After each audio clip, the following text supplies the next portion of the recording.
Hello everyone, আসসালামু আলাইকুম। আমি এখন আছি রাজধানীর কামরাঙ্গীরচর জামিয়া নূরিয়া ইসলামিয়া মাদ্রাসায়। এটা হলো হযরত হাফিজ হুজুর রহমতুল্লাহ আলাইহির প্রতিষ্ঠিত মাদ্রাসা।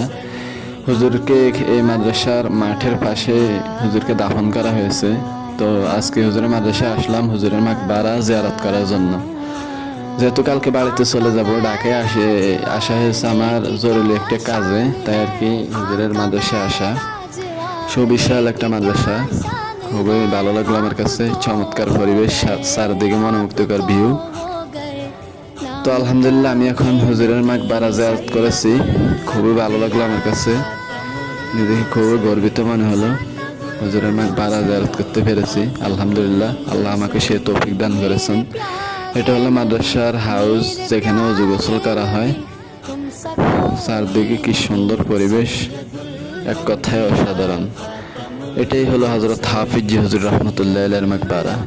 আলহামদুলিল্লাহ, আলহামদুলিল্লাহ, সুম্মা আলহামদুলিল্লাহ, হুজুরের মাকবারা জিয়ারত করতে পেরেছি।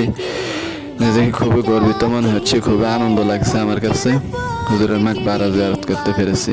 ইনশাআল্লাহ আপনারা এসে হুজুরের মাকবারা জিয়ারত করবেন যদি আপনাদের তৌফিক হয়। তো আজকের ভিডিওটা এই পর্যন্ত। আল্লাহ হাফেজ।